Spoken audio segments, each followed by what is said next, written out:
Бар экен, жок экен.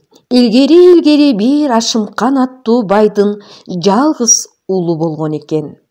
Ашымкан атагы алыска угулган бай болбосо да, өз элинде кадыры бар, жүздөгөн майда жандыгы бар, 50дөй жылкысы бар адам экен. Бай өлөр алдында баласына мындай осуят калтырыптыр. Балам, мен өлгөндөн кийин артымда калган дүйнө сага опа болбойт. Сага калтыраарым 7 осуят. Биринчиси, кандын вазири менен дос болбо. Экинчиси, жаңы байып келаткан адамга карыз болбо. Үчүнчүсү, долу аялга сырыңды айтпа. Төртүнчүсү, туз арамы кылба. Бешинчиси, эртеңки ашка күйсөң күй, кечки ашка күйбө. Алтынчысы, тобокелге бел байла. Жетинчиси, калыстыгыңдан жанба деп айтыптыр да дүйнөдөн кайтат. Бала атасынын өлгөнүнө санаркап өңдөн азат. Бирок турмуш деген турмуш экен. Бара-бара унутулуп, оокатын жасай берет.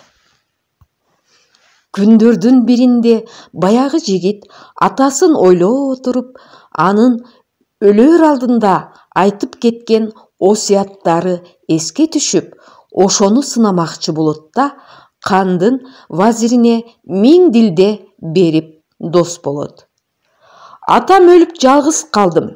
Өйдө бассам өбөк, ылдый түшсөм жөлөк бол. Атамдын калтырып кеткен мал мүлкү, дүнүйөсү сага да, мага да жетет. Андан көрө кол үзүшпөй дос болуп жүрөлү, дейт вазирге. Бала дагы бир күнү атамдын экинчи осуятын сынайынчы деп, жаңы байып келаткан байдан 3 күнгө деп 1000 дилде карыз алат. Дагы бир күнү жай отуруп, аялына сыр айтат. Менин баланча байдын уулу бай бачада ала албай жүргөн өчүм бар. Барып ошонун башын кесип келем. Сен жүктүн астына оор каздырып кой, деп үйдөн чыгып кетип, караңгылата кызыл ала бир нерсени ороп келип, орго көмүп таштайт. Эртеси вазирдин келе жатканын көрүп, сынамакка аялын сабай баштайт. Вазир арага түштү эле, арачы бербей экөөнүн тең урду бери кылат. Бир кезде аялы чаңырып, кече эле баланча байбачанын башын кесип кан ичкич, деп кыйкырат. Бала муну угуп, аттигинейин атамдын айтканы чын экен деп барып отуруп калат. Вазир досу ай-уй дегенге көнбөстөн баланы канга айдап жөнөмөк болот.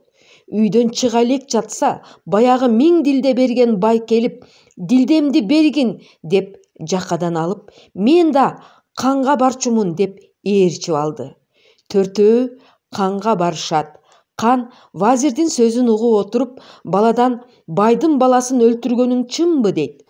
Бала болгон окуяны башынан аягына чейин айтып келип, ошол байдын баласын чакырта койсоңуз эле чын калп экендиги билинет, деди. Кан баягы өлдү деген байбачаны чакыртты эле, бир заматта жетип келип салам берди. Ал эми аял айткан орду каздырса, эчкинин башы чыкты. Кан байдын карыз дилдесин кечип, вазир менен аялды кууп жиберди да, баланы өзүнө биринчи вазир кылып дайындады. Арадан ай өтпөй, кандын аялы өлүп, бир жаш кызга үйлөндү. Аялдын балага көзү түшүп калып, аркы беркиден сөз салды эле, атам туз арамы кылба дебеди беле, деп анын алдоосуна көнбөй койду. Анда кандын аялы баладан өч алмак болуп, таксыр ханым, ушул вазир балаңдын көзүндө оту, сөзүндө мурчу бар. Мага сөз айтып жүрөт.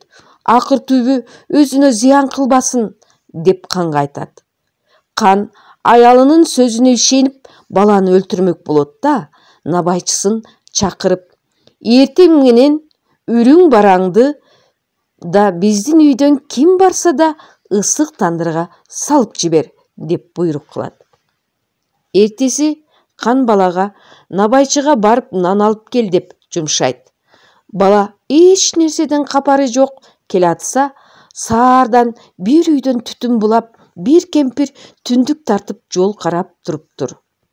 Кемпир баланы көрүп: «Балам, бүгүн күнгө жума, жалгыз балам өлдү эле.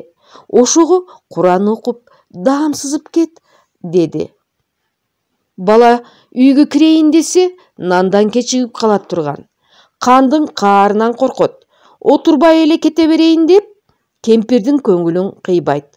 Ошондо атасынын «Эртеңки ашка күйсөң күй, кечки ашка күйбө» деген осуяты эсине түшүп, кемпирди ээрчи үйгө кирет. Кандын аялы бала нанга кеткенден кийин өлөр алдында бир көрүп, баланы табалап калайын деп артынан чыгат. Аял баладан мурда жеткендиктен набайчы Кандын айтканы ушул туура деп тандырга салып өрттөп жиберет. Бала антип-минтип Куран окуп, тамак ооз тийгиче күн бир убак болуп калат. Андан чыгып, шашкан боюнча набайчыга келип, нанды алып Канга келет.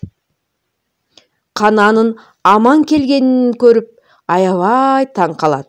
Анан Кан сөзүнүн чынын айтып аялын чакыртса, ал жок. Бала болгон иштин жагдайын Канга айтып берип: «Атам туз арамы кылба деди эле, мен туз арамы кылган жокмун», деди. Кан балага ыраазы болуп, өзүнүн ишенчектигине уялып калды. Күндөрдүн биринде эл арасында Мисир шаарына соода кылууга барган киши алып барган мал-мүлкүн жакшы соодалап келет имиш деген сөз тарап кетти. Бул кабар Канга да жетет. Кан бир чети жер көрмөк, бир чети соода кылмак болуп, жанына вазир баланы, жигиттерин алып, Мизир шаарын көздөй жөнөп калат. Ой менен чөл менен жүрүп отурушуп, бирок суунун айынан малы да, адамдар да чаңкап чалыгышат. Акыры чөлдөгү бир кудукка келишет. Суу алып чыгууга кудукка жигиттеринен түшүрөт, бирок кайра тартып алышса эле башы жок чыгат. Муну көрүп Кандын жигиттери дүрбөлөң түшүп калышат. Бала тобокелге бел байлап, кудукка мен түшөм дейт. Кан кыйылып жатып макул болот. Ал кудукка түшүп, суу сузуп алмак болгондо, кудуктун түбүндө отурган эки аялдын бири: «Сууну алаардан мурда биздин талашыбызды чечип бер», дейт. «Талашыңар эмне?» деп бала сурайт. Анан бир аялдын алдында бака, экинчи аялдын алдында жылан жатканын көрөт. Бирөө жыланды түртүп коюп, ийрилип жатып калса эле жалынып жалбарып калат. Экинчиси бакага үйрүлүп түшөт. Аңгыча бир аял: «Жылан менин балам, бака мунун баласы. Экөөнүн кайсынысы жакшы?» деп сурады. Бала ойлонуп туруп: «Атам калыстыгыңдан жанба дебеди беле?» деп, «Ар кимдики өзүнө, ай көрүнөт көзүнө» деген экен. Ошондо эки аялдын тең жарпы жазылып: «Оппали, сөзүң сөз эмес бекен, бая эле ушинтип айтышпайбы?» деп кудуктан суу алууга беришиптир.